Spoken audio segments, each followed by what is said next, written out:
Hey, this is Michael Lindsey from Vital MX, and today we're going to go over how to change the oil on your dirt bike. While it may sound simple, everybody needs a few tips eventually, and today we're going to get started with some Motorex lubricants.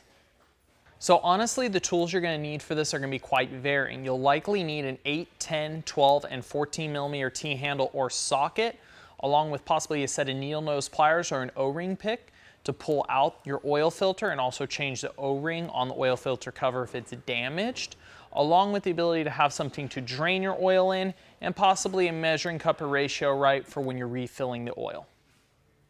While most current motocross bikes do come with a skid plate and quite a few of them do have drilled holes to access the drain plugs, let's just be honest, it's easier to get them out of the way.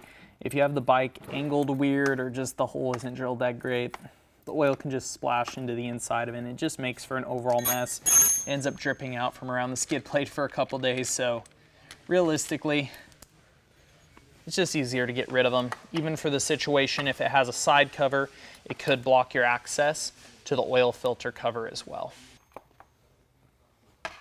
Now we're ready to pull our drain plug. I mean, one of the most obvious things to do is check the owner's manual, check some videos, just try to find out exactly how many oil plugs your bike actually has. Most modern four-stroke motocross bikes have seemed to have gone to a single plug system, but there are still some bikes on the market that have 2 to even a small third plug option out there, and you want to make sure you get all of them. So once you've pulled the drain plug, one thing you want to be very cautious is to make sure that the copper crush washer has come off with the drain plug. Quite often as it gets crushed down, it'll stick to the bottom of the engine case, so when you pull the drain plug, you'll have it without the washer. If the washer is not present on the drain plug when removed, you want to feel around the bottom of the case and grab it and pull it off, because let's say you go to walk away like I do to go get a rag for the mess you've just made, enough oil might finally get around the washer that it'll pop off the case and land in your drain bucket, and if it does it when no one's around, you don't know it's come off. To ensure that you've gotten as much used oil out of the crankcase as possible, here's another tip to try to evacuate it all out. If you have a kickstart bike, fold the kickstarter out, rotate a couple times through with your hand, or in the case of our electric start bike, tap the starter a couple times, and it'll roll the crank over inside the cases and evacuate the rest of the oil out, or at least push what's available out towards the drain hole. Now, depending upon the cases and design of the engine, this could help a little bit, or in a few cases of some bikes I've worked on, you could see an extra 50, 100, 150 cc's actually come out of the engine just by doing this. So now we're going to remove our oil filter housing to get into our oil filter. Now, in the one we're taking off, there are no washers behind the bolts, but on some setups you'll see typically the lowest mounted position bolt will have a copper washer behind it, because that actually acts as a drain for the oil filter housing, so you can pull that first and let it drain any excess oil out of the housing before you remove the cover. Now, in the case of the CRF filter we're working on right now, due to the O-ring, it actually presses onto the filter cover, which makes removal easy. Some, though, are pressed in the opposite way into an orifice in the backside of the case.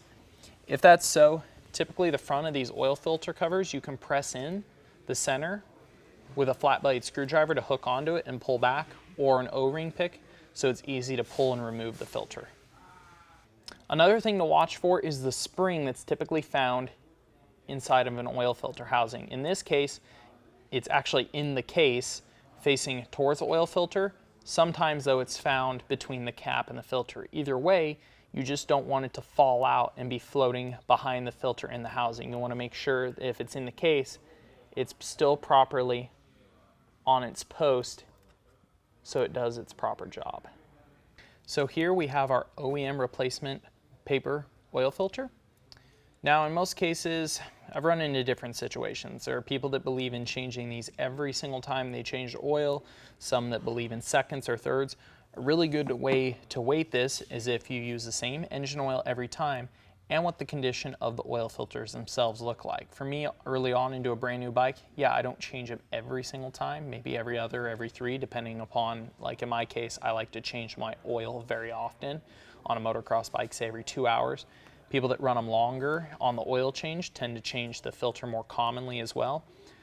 But when you do change it, a really good opportunity to do is to take the filter and run a razor blade through each side of the paper element and then cut it in the slots. That way you can take the paper element out, expand it, and you can actually look for metal inside the filter, because that's what it has been capturing. This can give you a great idea to if everything in your engine is still operating at its maximum levels, or if you have something that is starting to wear unusually or starting to chip or eat up material inside the engine. Another one to be careful of is a lot of oil filter covers have bolts that are spaced so you can't put them on incorrectly. Every once in a while you'll run into one that isn't, and the reason that they're usually spaced so you can't put them on incorrectly is there is oil passages from the case that go into the filter cover and into the filter. So you always want to make sure if there is one of these orifices on the filter cover that it matches up with a corresponding hole or guide inside the case. Something else to be careful for when you're placing the oil filter cover on is to take the two bolts and slowly tighten each side a little at a time. You don't want to crank down one side of the filter cover all the way, because you could end up pinching the O-ring between the cover and the case, cutting it or nicking it so you have a further oil leak. Honestly, you should probably check the torque spec for your drain plug, because it seems like over tightening the drain plug and stripping the bottom of the case is one of the most common things I see buddies do. I think the reason being is they think that the copper washer has to be crushed to a noticeable amount to seal. Realistically, it only needs a light amount of pressure to seal accurately against the oil. Once all the oil you have measured out is back in the bike, let's tighten the oil filter cap, and then you can check the measurement of oil against the sight glass that most of these bikes have. If it's a little bit high or over the maximum limit, just start the bike for a few seconds and then shut it off. It'll run all the oil through any of the empty crevices, the oil filter housing, any area of the engine that is now dry, and it should settle out to the correct amount. As you might see before you, this bike's pretty tricked out. This is actually our Vital MX Dream Bike for this year. If you want to win it, it's free to sign up. Go to vitalmxdreambike.com and make sure you check back on our site for more tech tips.